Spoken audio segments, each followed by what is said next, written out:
नमस्कार, आप देख रहे हैं 5W1H। मैं हूं आपके साथ में मानसा मलिक। कभी आईसीआईसीआई बैंक की एमडी होने की वजह से मशहूर हुई चंदा कोचर गंभीर आरोपों के घेरे में है। सीबीआई ने लोन के एक मामले में उनके खिलाफ एफआईआर दर्ज की है। आईसीसी बैंक की पूर्व सीईओ और एमडी चंदा कोचर के पति दीपक कोचर के दफ्तरों में सीबीआई रेड। मुंबई में Videocon, new power renewable energy और औरंगाबाद में सुप्रीम एनर्जी के दफ्तरों में छापेमारी। आज हुई सीबीआई की छापेमारी। दीपक कोचर के बिजनेस पार्टनर वेणुगोपाल धूत के ठिकानों पर भी रेड। 2012 में आईसीआईसीआई की ओर से वेणुगोपाल धूत को दिए गए 3,250 करोड़ के लोन मामले में छापेमारी। वीडियोकॉन के मालिक धूत की 5 कंपनियों को आईसीआईसीआई ने 3,250 करोड़ का लोन, जो 2017 में एनपीए घोषित कर दिया गया। मार्च 2018 में सीबीआई ने इस केस में जांच शुरू की। बाद में एफआईआर दर्ज की गई। वीडियोकॉन के मालिक वेणुगोपाल धूत की 5 कंपनियों को 3,250 करोड़ का लोन देने और बाद में बैंक की तरफ से उसे एनपीए घोषित करने का सारा खेल तब हुआ जब चंदा कोचर आईसीआईसीआई बैंक की एमडी और सीईओ थी। 2008 में वेणुगोपाल धूत और चंदा कोचर के पति दीपक कोचर ने मिलकर न्यू पावर रिन्यूएबल एनर्जी की स्थापना की। इसमें धूत और दीपक 50-50% के हिस्सेदार थे। एक महीने बाद धूत ने कंपनी से रिजाइन कर दिया और अपने 24,999 शेयर्स सिर्फ 2.5 लाख में दीपक कोचर को बेच दिए। मार्च 2010 में कंपनी सुप्रीम एनर्जी में 99.9% के शेयर धारक वेणुगोपाल धूत ने 64 करोड़ रुपए न्यू लाइफ एनर्जी को उधार दिए और कुछ महीने बाद सुप्रीम एनर्जी के सभी शेयर पिनेकल एनर्जी ट्रस्ट को महज 9 लाख रुपयों में बेच दिए गए। पिनेकल एनर्जी के ट्रस्टी दीपक कोचर थे। सीबीआई की अलग अलग टीमें मुंबई में अलग अलग ठिकानों पर छापेमारी कर रही है। इनमें से 2 टीमें मुंबई के नरीमन पॉइंट में और एक टीम मुंबई के बांद्रा बीकेसी में इस द कैपिटल नाम की जो बिल्डिंग है, इसकी 4थी मंजिल पर new power renewable energies private limited इस दफ्तर में छानबीन कर रही है। जो जानकारी हमें मिली उसके मुताबिक जो सुबह स्टाफ कंपनी का यहाँ पहुंचा था उन्हें वापस घर भेज दिया गया। ऑफिस के प्रीमाइसेस को खाली कर दिया गया है और सीबीआई की एक टीम अंदर दस्तावेजों को लेकर के तफ्तीश कर रही है। पश्चिम बंगाल में तृणमूल कांग्रेस के कार्यकर्ता 2 जगहों पर आपस में ही भिड़ गए। इन्होंने एक दूसरे के घरों पर बम तक फेंके। इलाके में बड़ी संख्या में पुलिस को तैनात किया गया है। पश्चिम बंगाल में टीएमसी कार्यकर्ताओं के बीच विवाद ने हिंसक रूप ले लिया। बीरभूम जिले के बामदेवपुर गांव में टीएमसी के कार्यकर्ता आपस में ही भिड़ गए। आज की हिंसा के लिए टीएमसी ने बीजेपी को जिम्मेदार ठहरा दिया।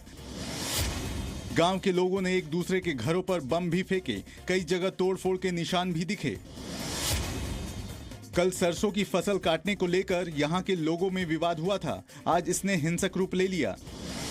हिंसा के बाद गांव में भारी संख्या में पुलिस वालों को तैनात किया गया है। ये तस्वीरें बीरभूम जिले के बामदेवपुर गांव की हैं। कई घरों के छत को नुकसान पहुंचा है। हमले के निशान भी दिख रहे हैं। कल यहां के लोग सरसों की फसल काटने को लेकर भिड़ गए थे, लेकिन आज विवाद हिंसक हो गया। वहीं मामले पर टीएमसी का कहना है कि इस हिंसा के पीछे बीजेपी है।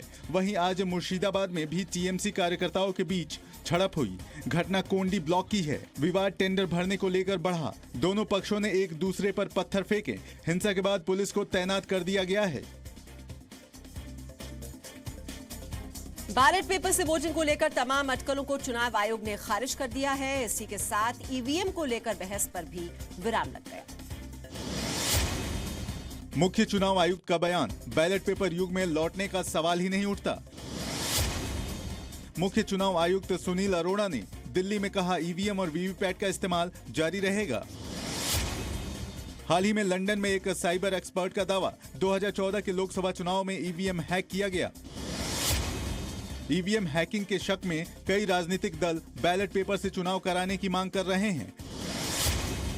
मुख्य चुनाव आयुक्त ने कहा, किसी व्यक्ति या पार्टी को ऐतराज है तो शिकायत दर्ज करा सकते हैं। मुख्य चुनाव आयुक्त ने कहा कि वो आलोचनाओं और फीडबैक के लिए तैयार हैं।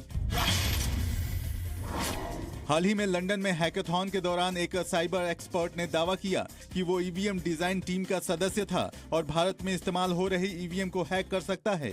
उसने 2014 के चुनाव में धांधली का भी दावा किया। इसके बाद कई विपक्षी पार्टियों ने ईवीएम पर सवाल उठाए और बैलेट पेपर से चुनाव कराने की मांग की। चुनाव आयोग के आज के बयान को इसी बात का जवाब माना जा रहा है। I would like to make it very, very clear once more. In fact, it's not I, it's the entire ECI. It's the ECIs of the past and it will be the ECIs of the future, that we are not going back to the era of ballot papers. And we are not going back to that era where we have ballot papers being lifted, musclemen being employed, besides the delay in the counting and also too much harassment of the polling staff on the ground. Maharashtra से खबर है, जहां ATS ने 9 लोगों की गिरफ्तारी के बाद चौंकाने वाले खुलासे किए हैं। बताया जा रहा है कि साजिश नए तरीके से हमले की थी। महाराष्ट्र एटीएस का दावा, 3 दिन पहले पकड़े गए आतंकी जहर या केमिकल से अटैक करने की फिराक में थे। महाराष्ट्र में एक नाबालिग समेत 9 संदिग्धों की गिरफ्तारी से खुलासा। महाराष्ट्र एटीएस ने कुंभ की सुरक्षा में लगी एजेंसियों से ये जानकारी साझा की है। एटीएस के मुताबिक आरोपियों ने मिलकर उम्मत-ए-मोहम्मदिया नाम का संगठन बनाया था। गिरफ्तार आरोपियों के पास से जब्त सामान से साजिश का शक गहराया। मामले की जांच कर रही महाराष्ट्र एटीएस को शक है कि खाने या पीने में जहर मिलाकर हमले की साजिश थी।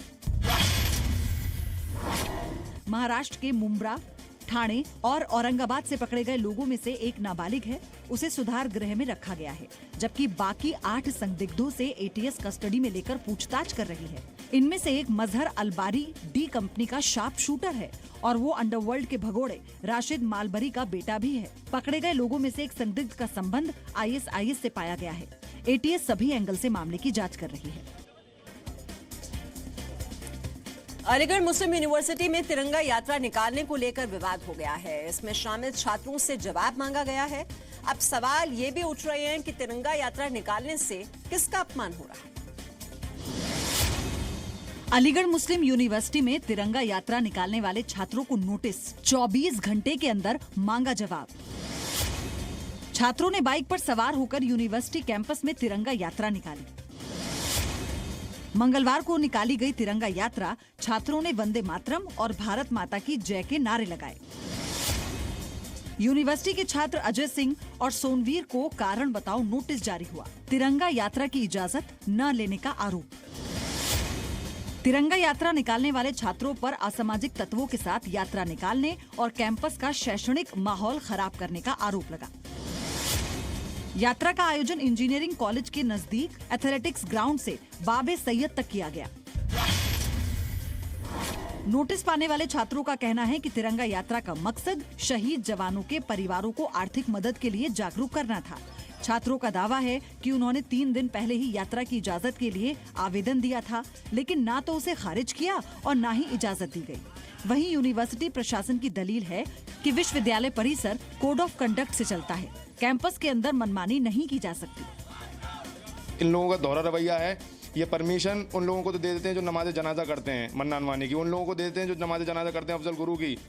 ये उन लोगों को परमिशन दे देते हैं जो 124th अमेंडमेंट बिल को जलाते हैं रिजर्वेशन के को।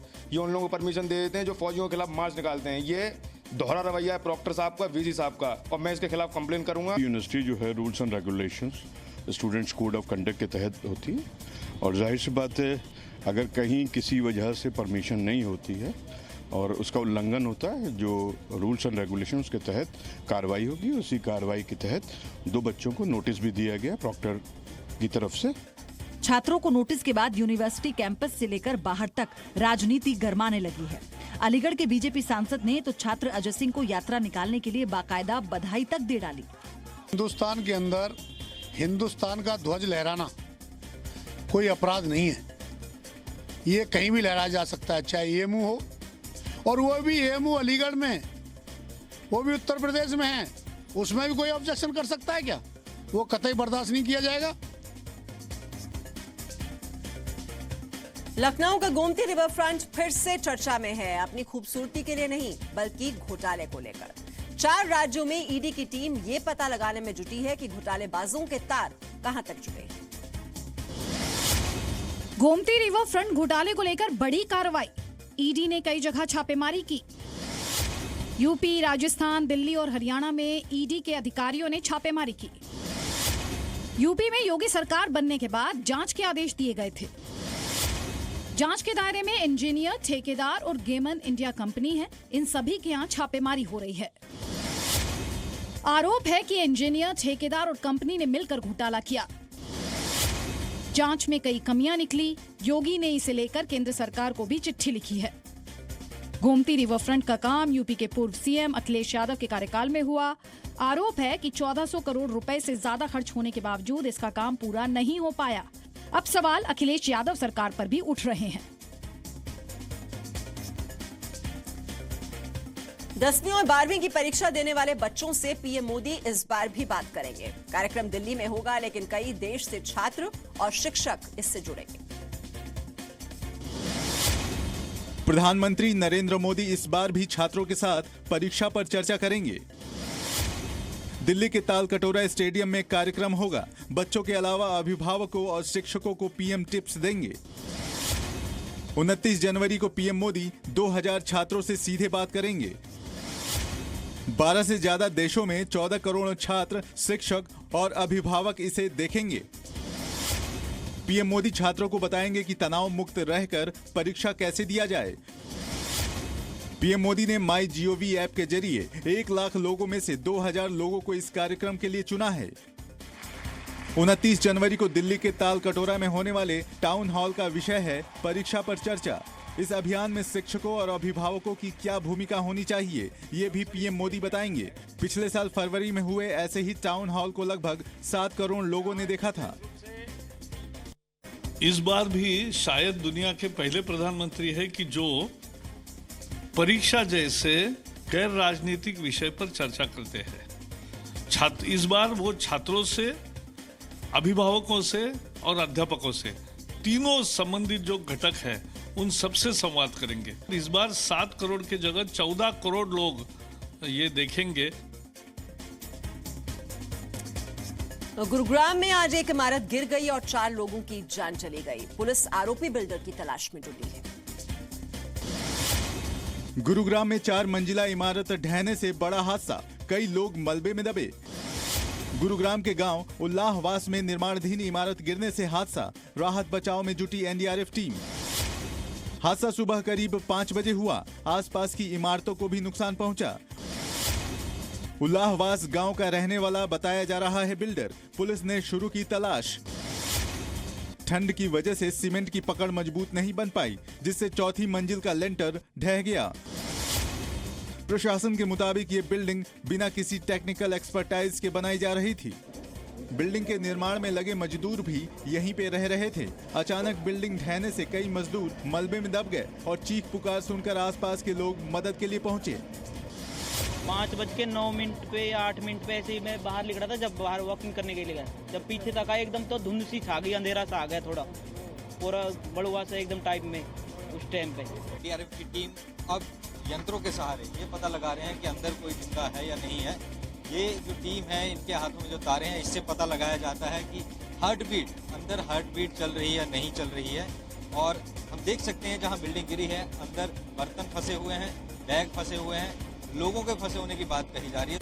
हादसे की खबर मिलते ही एनडीआरएफ की टीम यहां पहुंच गई और राहत बचाव कार्य शुरू कर दिया। इस मामले में बिल्डर की लापरवाही सामने आ रही है। सुबह हमें 5:30 के लगभग पता चला कि ऐसी एक बिल्डिंग कोलैप्स हो गई है उल्लाहवास गांव में। तो पता लगा कोई बहराम है यहाँ का गाँव का, वो बना रहा था और किराए पे देता था। तो ये लाल डोरे की जमीन है और मकान बहुत अनस्टेबल था और विदाउट एनी टेक्निकल एक्सपर्टाइज बनाया जा रहा था। कुछ कंस्ट्रक्शन इस तरह की थी जो सर्दी की वजह से पूरा सेट न होने के कारण लोड बढ़ने की वजह से उसके गिरने की संभावना है। ये लगभग 4 मंजिला बिल्डिंग थी, तो इसमें लेंटर की काफ़ी लेयर है। उनको क्रॉस करके नीचे जो फंसे हुए लोग हैं उन तक पहुंचने की कोशिश की जा रही है। समय अभी नहीं बताया जा सकता कि कितना समय लगेगा, परंतु कोशिश ये रहेगी ज़्यादा से ज़्यादा लोगों को हम बचा पाएं।